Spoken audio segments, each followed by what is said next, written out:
अस्सलाम वालेकुम। जहांज़ेब वबासी एक नए प्रोग्राम के साथ हाजिर है। इलेक्शन कमीशन की जानिब से सुप्रीम कोर्ट ऑफ पाकिस्तान में बुनियादी तौर के ऊपर 4 अपीलें फ़ाइल की गई है, जिसमें से एक अपील ये है कि सुप्रीम कोर्ट अपने फ़ैसले को सस्पेंड करे।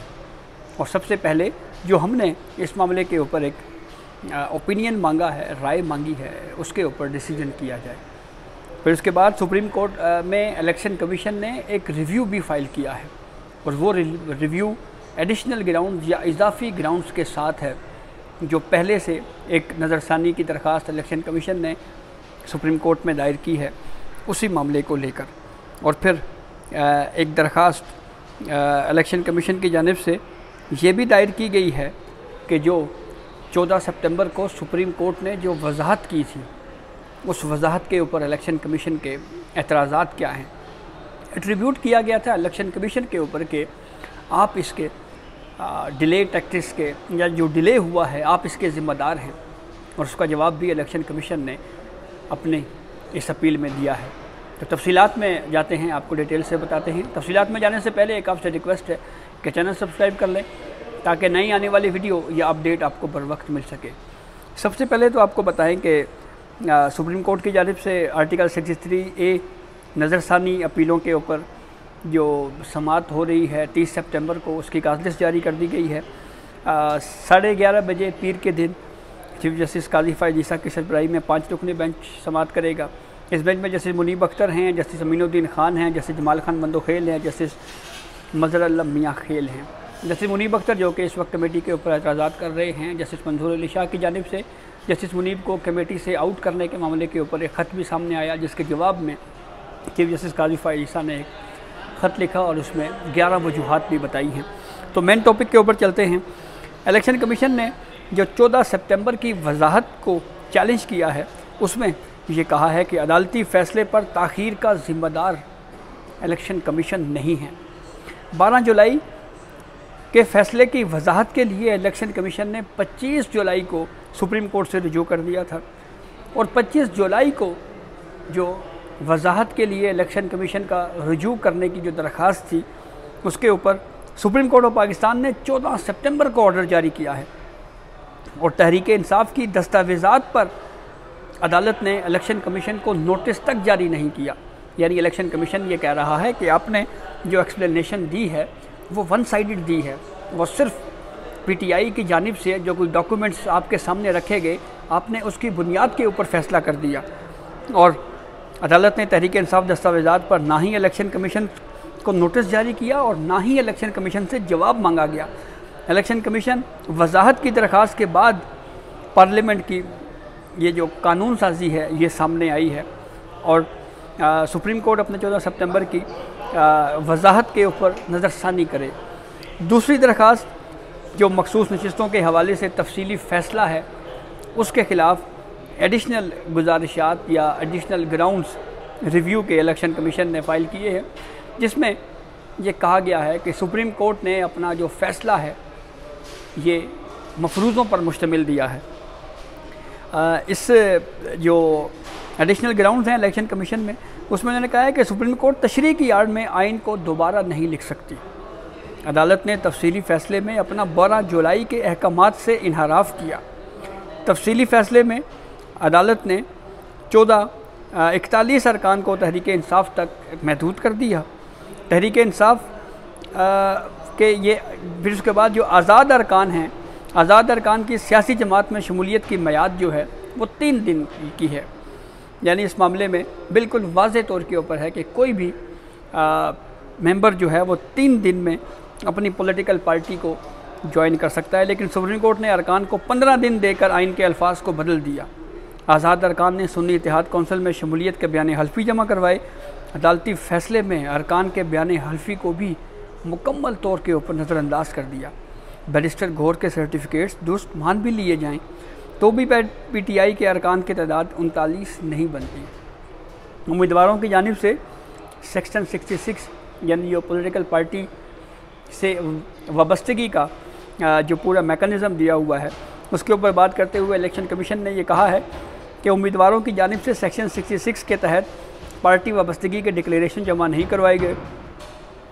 फिर रूल्स 94 का हवाला देते हुए ये कहा गया है कि रूल 94 इंतखाबी निशान वाली सियासी जमात के लिए है। तहरीक इंसाफ ने जजेस चैम्बर में जो दस्तावेज़ात जमा करवाए वो कभी ओपन कोर्ट में पेश ही नहीं किए गए।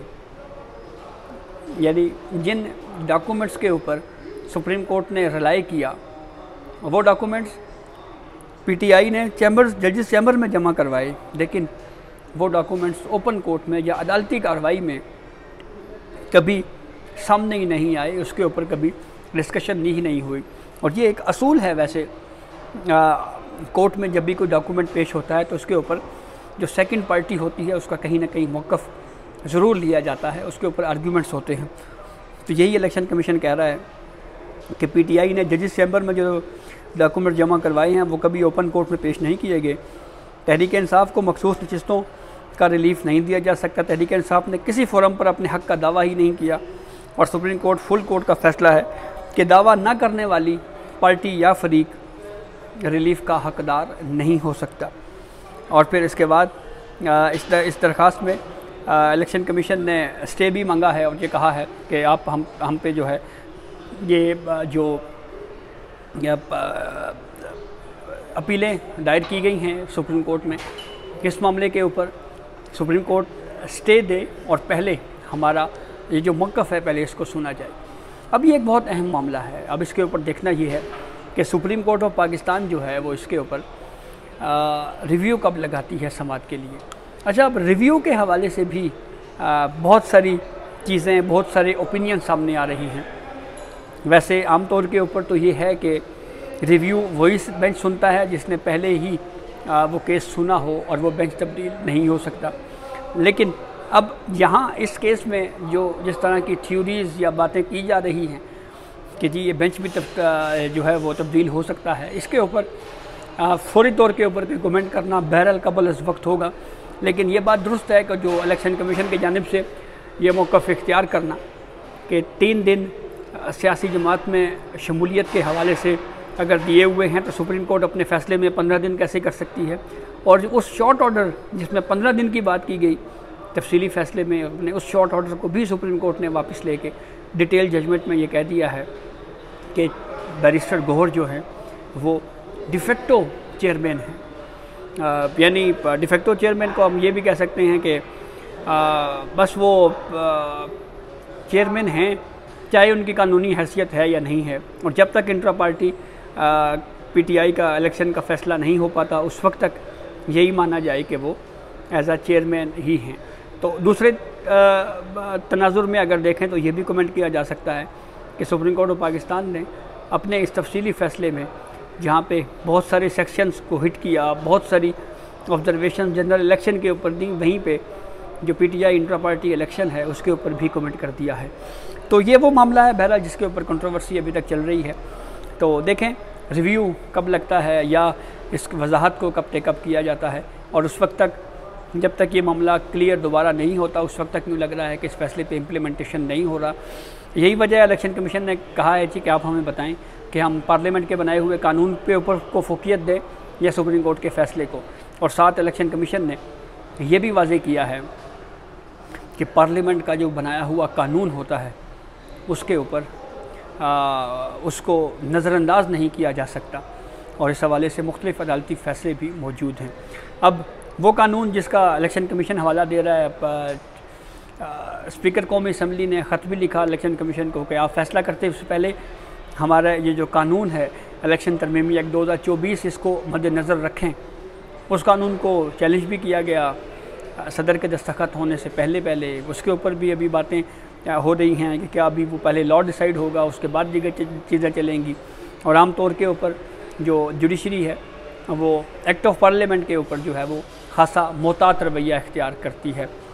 और सबसे अहम बात इलेक्शन कमीशन ने खुद क्लैरिफाई भी किया है कि हमने जो आपको वजाहत की थी कि 41 मेंबरान की हद तक हमें क्लैरिफिकेशन चाहिए थी, उस वक्त एक्ट ऑफ पार्लियामेंट नहीं आया था। और अब एक्ट ऑफ पार्लियामेंट आ गया है और पार्लियामेंट न सिर्फ किसी अदालती फ़ैसले को गैर मौसर भी कर सकती है बल्कि उसका इतलाक़ माजी से भी कर सकती है।